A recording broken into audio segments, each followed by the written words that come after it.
Meio da presença do Senhor, a sua paz, as respostas para as nossas angústias. Um dos maiores presentes que Deus pode ter dado para a gente foi a revelação, né? A revelação, a sua palavra, é aquilo que traz conforto para a gente. É muito melhor a gente andar pelos vales da sombra da morte, acompanhado por aquele que sabe cada palmo do caminho, não é não? É verdade ou não é? É muito melhor a gente estar andando pelo vale da sombra da morte, com um guia que já passou por lá, que já andou pela morte, por esse vale, venceu a morte, e agora Ele é o nosso pastor, Ele é o nosso guia. É muito melhor a gente seguir um conselho, seguir uma direção, quando nós estamos diante de alguém que se propõe a nos guiar e que tem domínio completo sobre o caminho, domínio completo sobre as circunstâncias. Eu fico vendo histórias, né, de exploradores que vão para o Monte Everest. Muitos não conseguem voltar, e a grande maioria esmagadora daqueles que não conseguem voltar é porque foram sozinhos, é porque dispensaram guias, dispensaram a ajuda de profissionais. E não é o nosso caso. Nosso caso é que nós colocamos o nosso coração na direção do caminho do Senhor por fé, pela certeza de coisas que nós não vemos, mas que Ele vê. Ele vê, por exemplo, Ele tem consciência nós temos consciência e convicção de que Ele sabe o fim desde o início. Ele sabe o propósito, Ele iniciou um propósito e completará esse propósito nas nossas vidas. Nós temos meditado nos últimos domingos sobre esse processo de aperfeiçoamento que Deus iniciou em nós. Quando nós nos convertemos, quando o Senhor nos chamou para esta grande caminhada, iniciou-se ali uma obra de aperfeiçoamento em cada um de nós.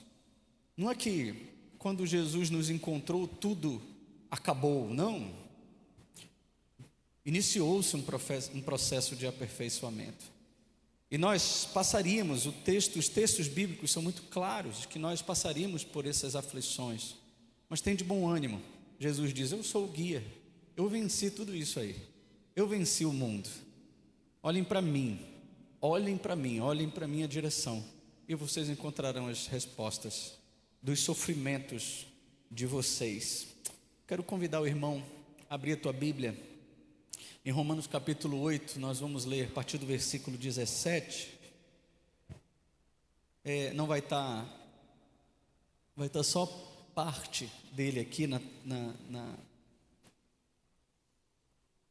televisão, mas você está com a Bíblia, abre, e nós vamos ler do capítulo 17 até o versículo 17 até o versículo 25 do capítulo 8. Um pouquinho antes, 16. O próprio Espírito confirma ao nosso espírito que somos filhos de Deus. E se somos filhos, somos também herdeiros. Herdeiros de Deus e co-herdeiros com Cristo.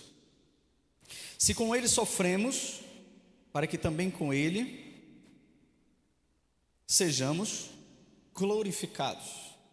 Se com Ele sofremos, para que também com Ele sejamos glorificados. Porque para mim, eu tenho por certo, eu estou convicto de que os sofrimentos do tempo presente não podem ser comparados com a glória a ser revelada em nós. Vou repetir. Eu estou certo de que os sofrimentos do tempo presente, não podem ser comparados com a glória a ser revelada em nós. A ardente expectativa da criação aguarda a revelação dos filhos de Deus, pois a criação está sujeita à vaidade, não por sua própria vontade, mas por causa daquele que a sujeitou, na esperança de que a própria criação será libertada do cativeiro da corrupção, para a liberdade da glória dos filhos de Deus.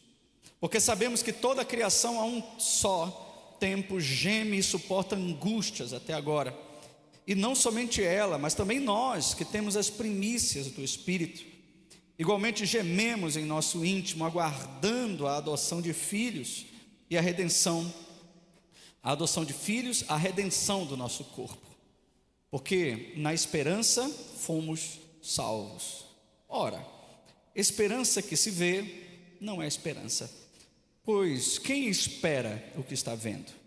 Mas se esperamos o que não vemos, com paciência o aguardamos. Senhor, usa a tua palavra, Senhor, para cortar de forma brutal o nosso coração, Pai. Nós não queremos, Senhor, nenhum conselho da tua parte que nos traga uma paz comparada à paz que esse mundo nos dá. Nós queremos, Senhor, sentir a paz que o Senhor nos dá, mesmo que isso doa no nosso coração, Pai. Por isso, Senhor, nós estamos lendo a tua palavra e clamando ao teu Santo Espírito. Ministra, Pai, aos nossos corações, em nome de Jesus. Amém. Amém. Você pode sentar aqui. Amados irmãos, o tema da nossa mensagem tem a ver com a esperança de uma glória futura e a restauração de toda a natureza como uma âncora para nós suportarmos as batalhas e os nossos sofrimentos do tempo presente. Se nós olharmos para as nossas circunstâncias, para o tempo presente, para as nossas angústias, para as nossas lutas, e simplesmente nos atermos todas as nossas atenções, toda a nossa atenção somente a essas circunstâncias, nós vamos afundar, nós vamos sucumbir, nós vamos perder a batalha. Mas o Senhor, Ele estabeleceu uma esperança. O texto do apóstolo Paulo aos Romanos, ele vai encher o nosso coração de uma esperança que muitos até hoje não conseguem perceber e não conseguem tomar posse dessa esperança. E é sobre essa esperança que eu vim falar essa noite para você. É uma realidade baseada numa batalha, baseada numa guerra. Nós vivemos, por exemplo, um mundo fraturado por diversas dores, por muitas lutas. Nós vivemos num mundo cheio de escassez. O tempo inteiro nós estamos diante de imagens estarrecedoras, de sofrimento estarrecedor. Essa tarde eu confesso para os irmãos que eu fiquei chocado com uma imagem de uma moça sendo lançada numa ponte, de uma ponte, por 3 homens, tipo aquele bungee jump, né? Aquele que eles jogam a pessoa e tem uma liga amarrada na perna dela, e tudo sendo filmado. Aqueles homens botaram elas para cima e lançaram, só que não amarraram a corda, e aquela mulher, aquela jovem, despenca e morre. Que cena devastadora, que cena devastadora em todos os sentidos. Eu imagino a família desta moça, mas eu também imagino o coração desses 3 homens profissionais que cometeram um erro mortal. Um erro mortal. Não foi um crime, apesar de que responderão com um crime culposo, né? Mas que devastação. Eu me coloquei inclusive também no lugar desses jovens, 3 jovens uniformizados, profissionais dessa área. Mas eu imagino o caos que essas famílias estão agora. 4 famílias devastadas por uma desatenção, por um erro, por uma aventura. Meus irmãos, grandes aflições todos nós estamos passando. Minha casa está passando por uma situação que nunca antes imaginávamos passar. Essa semana eu estive cuidando do meu sogro, do seu Vailton, e eu me deparei com provavelmente a semana mais triste da minha vida. Eu já perdi meu pai, eu já perdi minha mãe, já perdi meus avós, Hoje à tarde faleceu uma tia muito querida, mas essa semana eu fui cuidar do meu sogro, que todos vocês já sabem, está cometido de um glioblastoma, é um tumor, um câncer grau 4, o nível mais severo de câncer que alguém pode ter no cérebro. E esta semana eu me deparei com um Vailton que eu não conhecia, e eu tive que enfrentar um homem descontrolado, que é natural para esse tipo de câncer, esse tipo de tumor, a personalidade completamente diferente, um Vailton que eu nunca vi na vida, que para tomar um remédio se torna uma pessoa agressiva. Uma semana para mim devastadora, não só para mim, mas como toda a família nesse momento. O presbítero Daniel, a irmã Neuci estão lá, e a família toda sem saber o que fazer, porque os médicos, um joga para o outro, procura um psiquiatra. Nós fomos no hospital para fazermos um tratamento simples, uma coisa simples, e ele muito agressivo conosco, e aqueles enfermeiros olhavam para nós como se nada tivesse acontecendo. Não existia compaixão, não existia empatia, não existia cuidado, existia um olhar dizendo: o problema é de vocês. E são noites e noites sem dormir, a família aflita, porque nós não sabemos lidar com um Vailton que nós nunca vimos.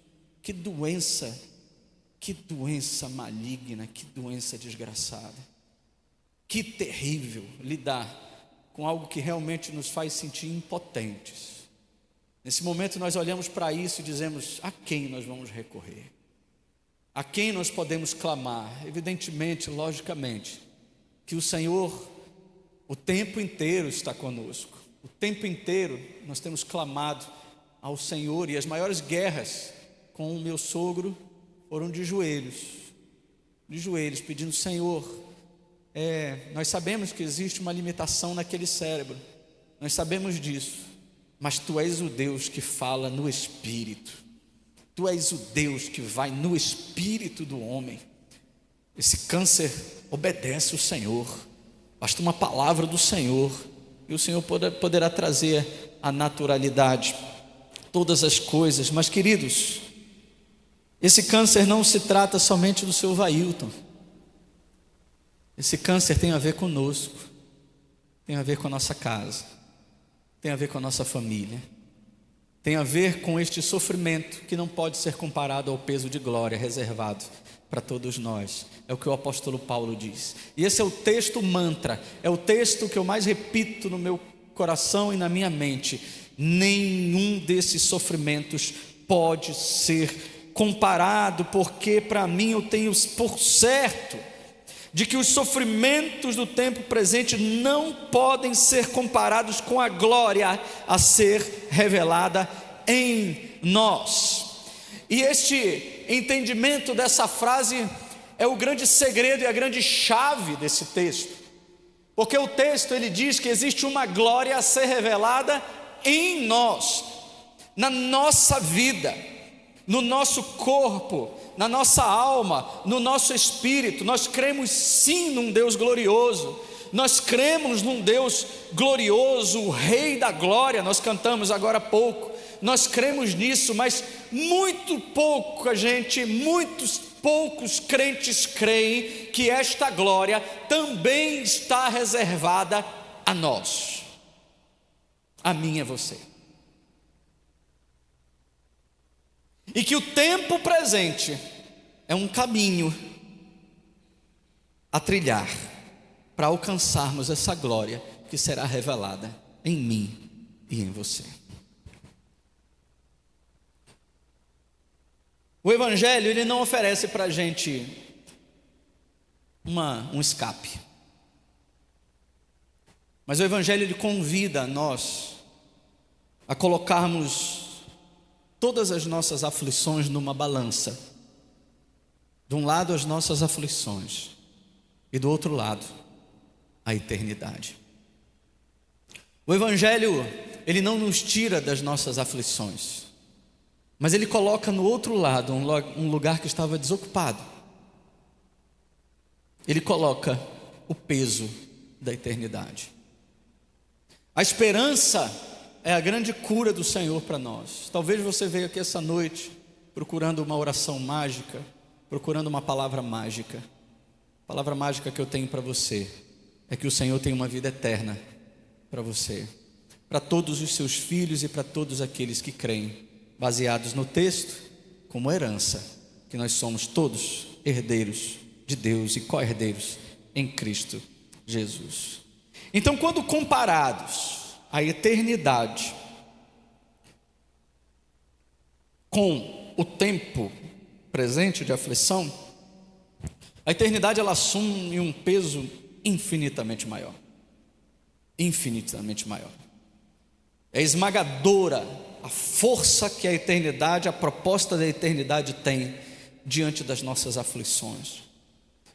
E daí o texto bíblico vai fazendo sentido, a cura vai acontecendo, a esperança vai invadindo o nosso coração, que mesmo que o corpo morra, e mesmo que o meu sogro não volte mais, a coroa dele está guardada, porque eu sei em quem tenho crido, e estou bem certo de que ele é poderoso para guardar o meu tesouro, o tesouro dele, até o último dia. 2 Coríntios capítulo 4, versículo 17, o apóstolo Paulo afirma: porque a nossa leve e momentânea tribulação produz para nós um eterno peso de quê? De glória. Olha a palavrinha de novo aí, olha a glória surgindo. O que é o resultado da tribulação? Glória. Porque a nossa leve e momentânea tribulação produz para nós um eterno peso de glória, acima de toda a comparação. Incomparável, um peso de glória que não tem como comparar. Não tem mansões, não tem bens, não tem família estruturada, não tem absolutamente nada que esse mundo dá que pode ser comparado à glória reservada para nós. A glória ao qual Deus prometeu a todos aqueles que o amam. Todos aqueles que o amam. Agora, queridos, o versículo 17, ele diz assim, do capítulo 8: e se somos filhos, nós somos também herdeiros, herdeiros de Deus e co-herdeiros com Cristo.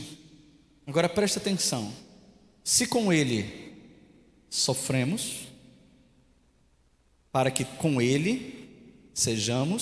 também com Ele sejamos glorificados. Então, qual é a nossa identidade?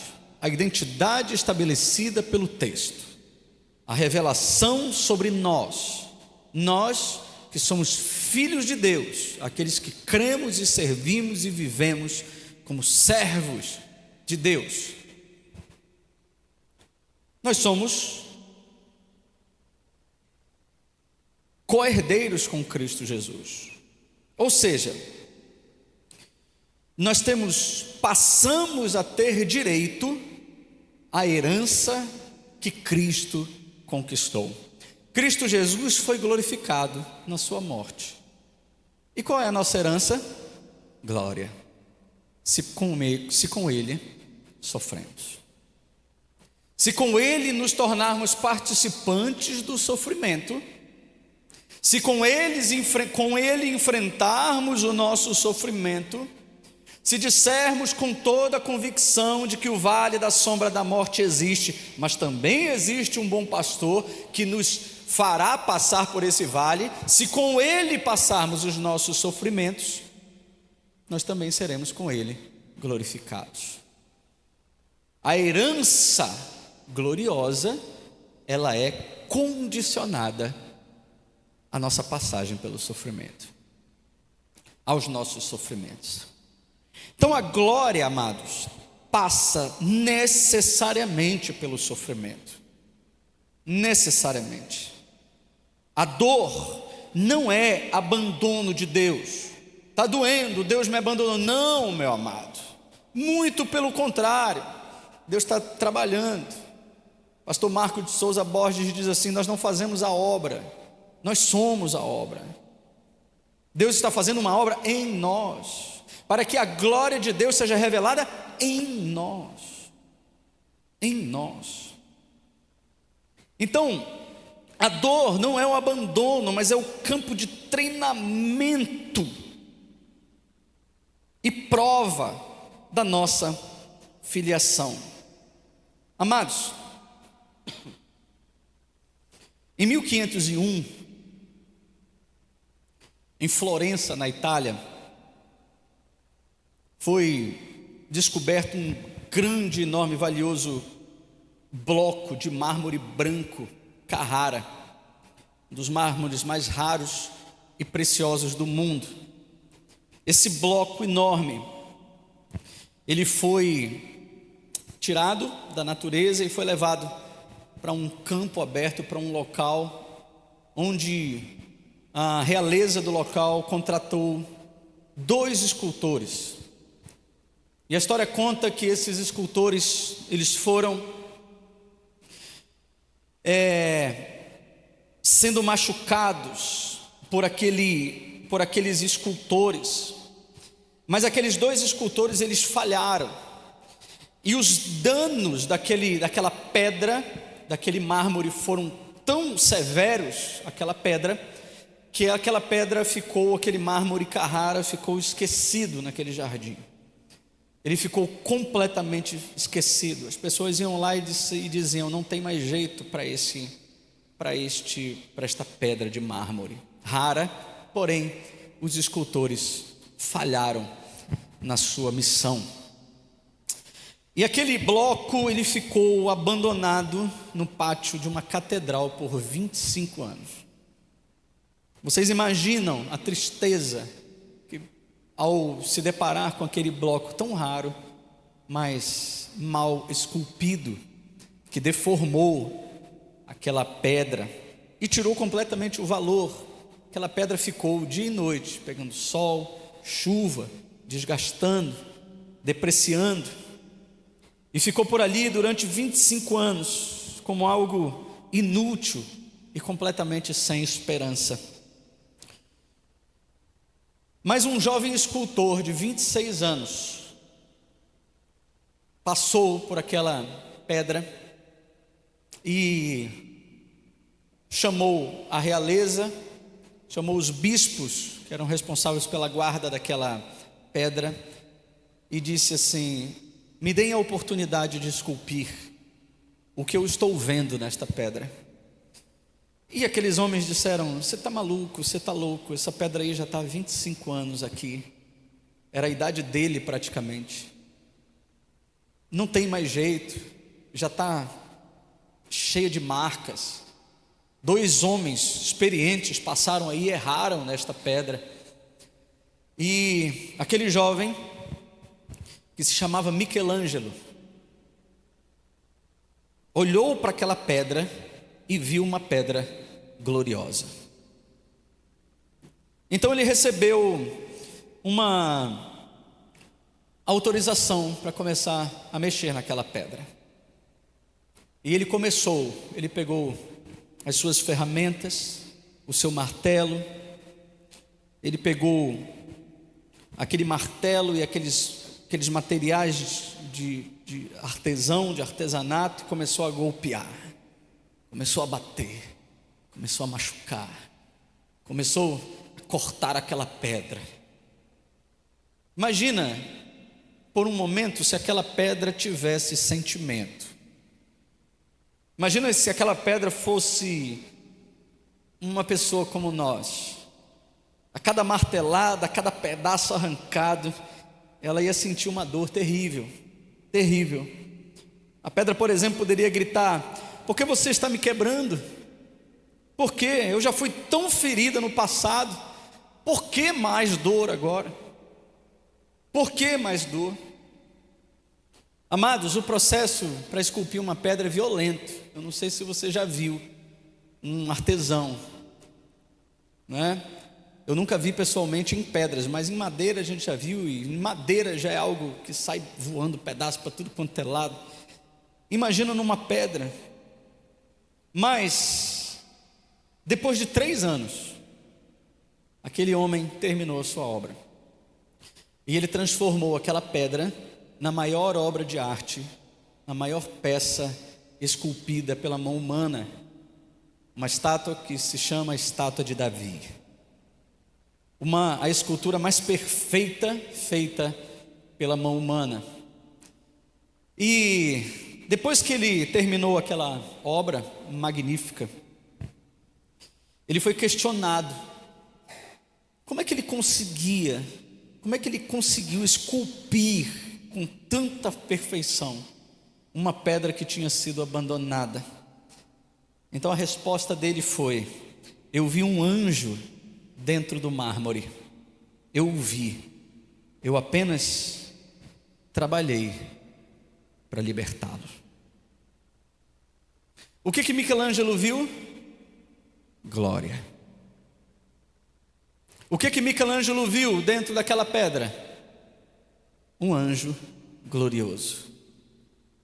Meus amados, é esta glória que Deus está libertando em nós.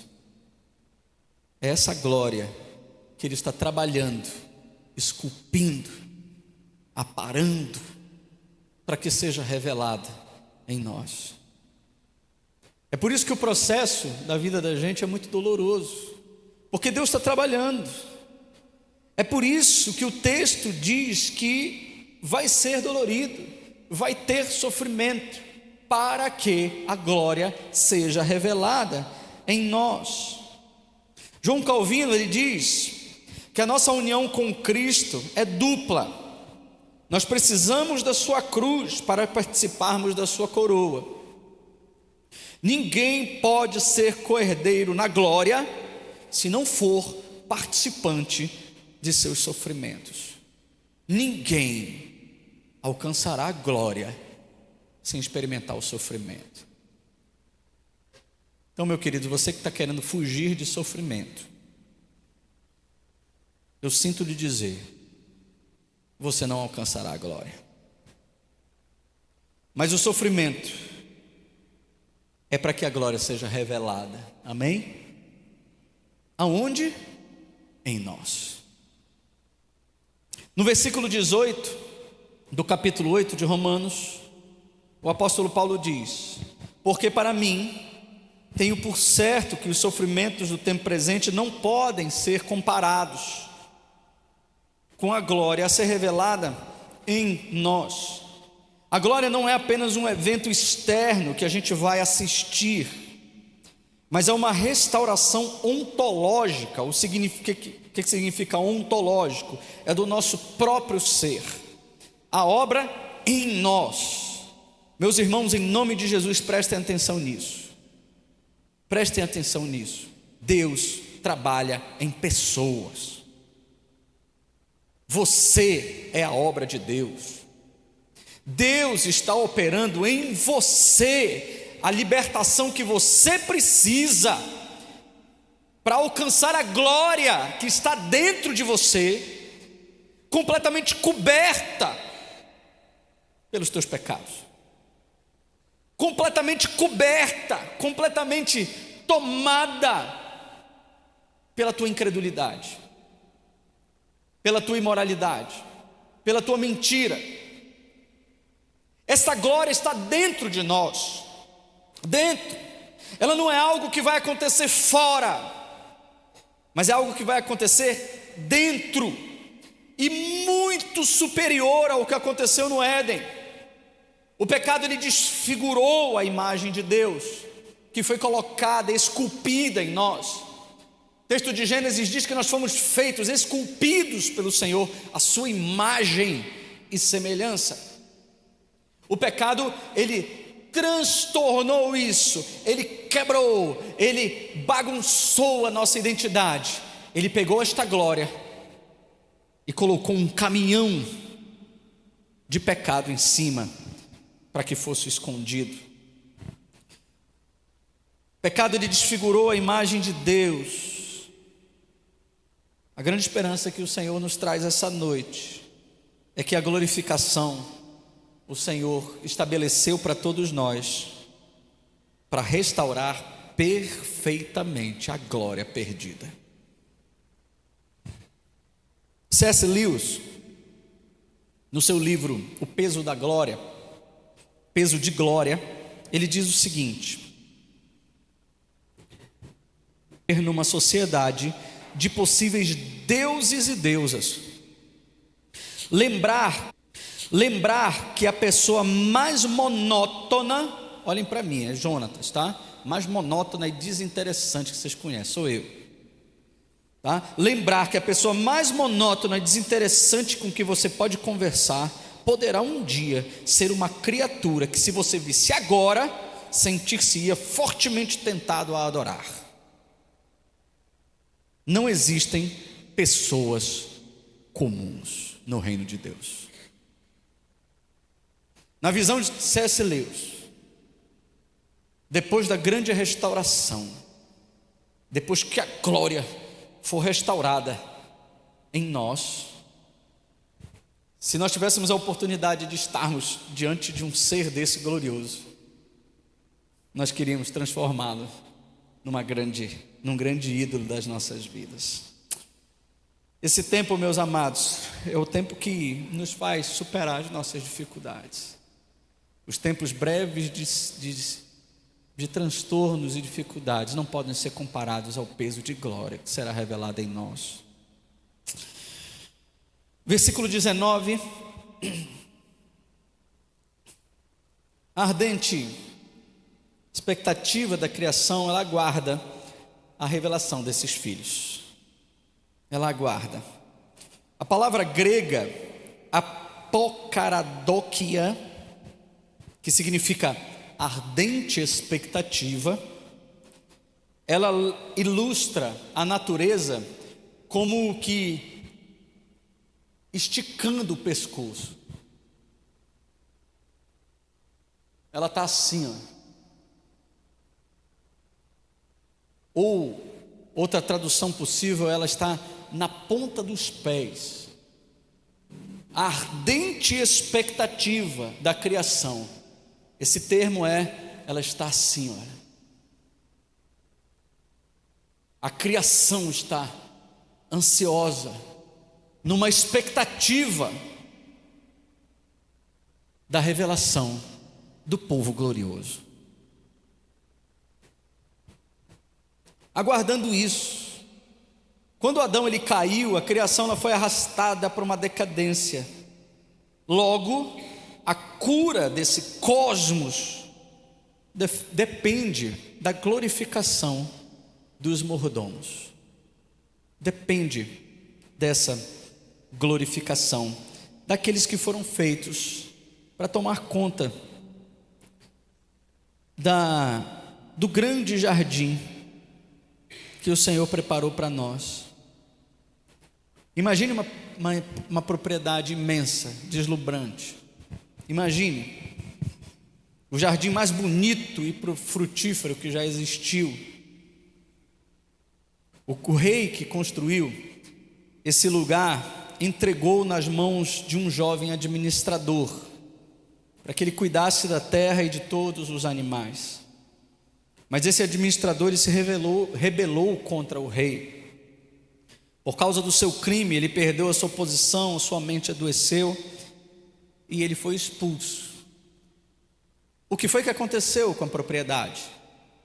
O que acontece com uma propriedade onde não tem mais administração? Uma fazenda que não tem mais administrador.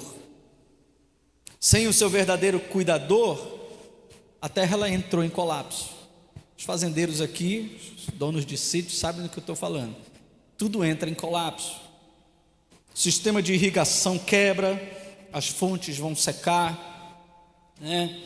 Onde tinha flores começam a nascer espinheiros venenosos, os muros caem, as feras começam a atacar o rebanho, o caos é imperado, a terra começa a rachar, começa a secar, tudo isso acontece.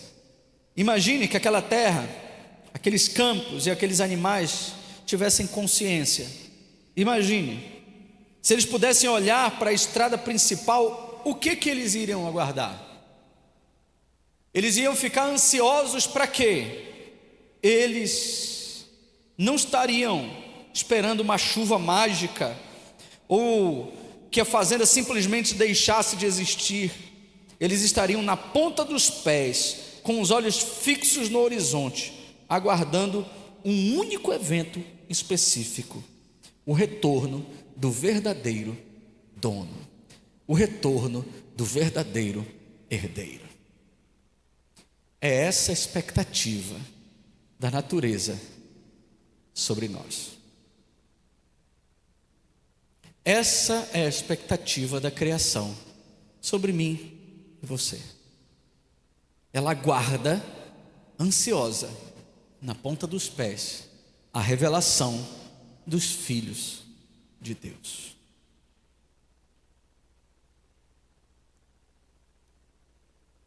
Versículo 20, por quê? Porque a criação está sujeita à vaidade, não por sua própria vontade, mas por causa daquele que a sujeitou, na esperança de que a própria criação será libertada do cativeiro da corrupção. Apocalipse capítulo 21, versículo 1 diz: vi um novo céu e uma nova terra, porque o primeiro céu e a primeira terra passaram.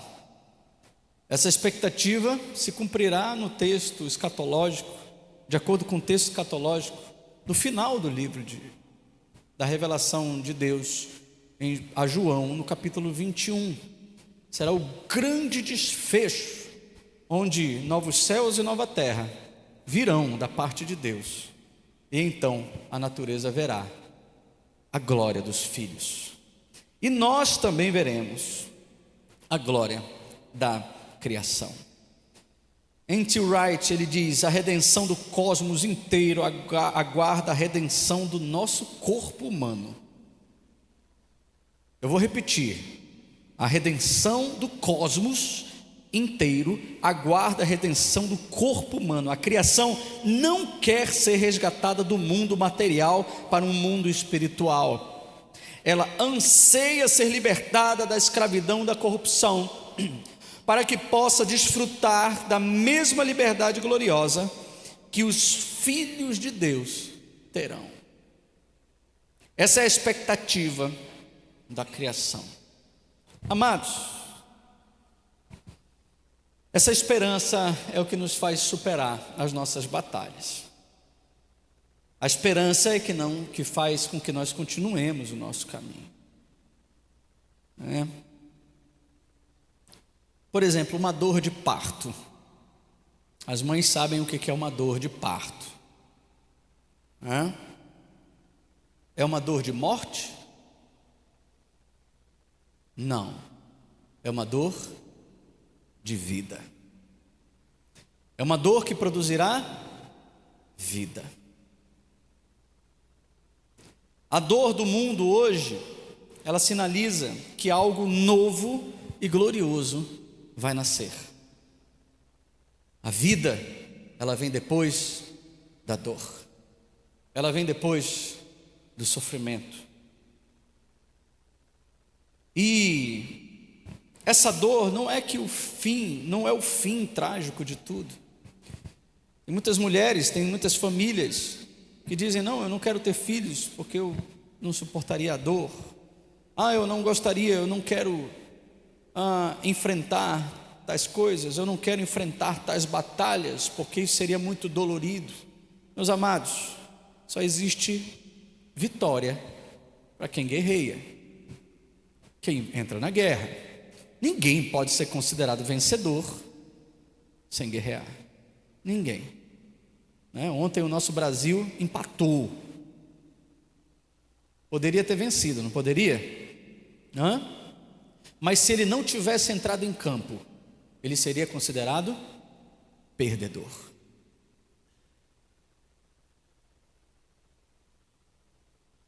E muitos ficaram chateados com o nosso time. Mas aqueles 11 homens, eles lutaram, eles guerrearam, empataram, mas guerrearam. Nós não guerreamos e nos achamos no direito de dizer que eles falharam. E nos achamos no direito de dizer que o time não presta. Como se eu pudesse entrar lá e resolvesse alguma coisa. Né? Mas amados, eu estava ali, Samira sabe, eu apontei para ela: esse é crente, esse aqui é muito crente, esse aqui está pregando o Senhor, levando o evangelho para a França, que ninguém fala de Jesus naquela cidade. Esse é crente, esse é o mais condenado ali, o mais que foi o Igor Thiago, o maior crente daquela seleção. Maior crente daquela seleção. Hoje eu estava falando para a Ana Paula, ela disse: pai, que homem ruim. Eu disse: não fale isso de um homem santo, porque este homem, quando ele faz gol, ele faz assim, ó. Por quê? Porque toda honra e toda glória seja dada a Deus. A Deus. E o único motivo que eu tenho para torcer pela minha seleção é que ali nós temos 4 ou 5 crentes que perderam contratos milionários por causa de Jesus. E a minha torcida está para esses homens. A minha torcida está porque a glória de Deus está naquele lugar, através desses 5 ou 6. Tem um que põe a faixinha aqui, 100% Jesus, mas ele não tem 1% de Jesus na vida dele, tá? Não se engane, tá bom? Esse aí não tem... tem 20 filhos, um cada mulher, é uma confusão a vida desse rapaz. De vez em quando ele frequenta uma igreja, de glória não tem nada. Ele é bom futebolista, tá bom? Ele joga bem futebol, e só, glória não tem nenhuma. A glória está somente nos bens materiais, somente no seu status. A glória deste mundo ele está cheio, mas esta glória que o Senhor prometeu que será revelada, Ele revelará a mim e a você, os humildes, aqueles que se dobrarem diante do Senhor e dizerem ao Senhor, diante da sua dor, diante do seu sofrimento: Senhor, revela em mim a tua glória, Senhor. Se tu estás me machadando, se tu estás me quebrando, Senhor, para revelar a glória, eis-me aqui, Senhor. Eu quero ser aprovado diante desta provação. Aprovado diante dessa provação. Levante a cabeça, meu irmão. Levante a cabeça diante das batalhas que você está enfrentando. Se Deus disse não até agora para você, aguarde com paciência o sim do Senhor. Aguarde com paciência. E enfrente quantos nãos for necessário. O apóstolo Paulo disse: eu pedi 3 vezes ao Senhor para que o Senhor me tirasse um espinho na carne. E eu ouvi: a minha graça te basta. A minha graça te basta. Você carrega a semente de uma glória eterna, que fará as aflições de hoje parecerem absolutamente insignificantes. Se a glória da eternidade entrar no teu coração hoje, não terá nenhum tipo de ameaça humana, de proposta humana, de confusão humana, que fará você frustrar o caminho que o Senhor tem para você. Levante a sua cabeça. Você que está triste, você que está abatido, calma. Não é só você que está sofrendo. A tua dor não é maior do que de todo mundo, das outras pessoas. O sofrimento da minha família não é maior do que os teus sofrimentos. Eu fui perguntar para uma irmã hoje de manhã, ela vai rir para mim, eu não vou nem olhar para ela. Perguntei para ela: por que você está cabisbaixo? Fala comigo. Aí ela disse: não, pastor, o seu sofrimento é maior do que o meu. Eu disse: que tolice, minha irmã. Tolice.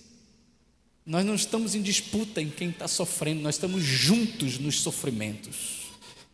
Nós estamos juntos nos sofrimentos. Agora, se a irmã não falar, eu não sei nem como orar, sei nem como lhe ajudar. participar dos sofrimentos.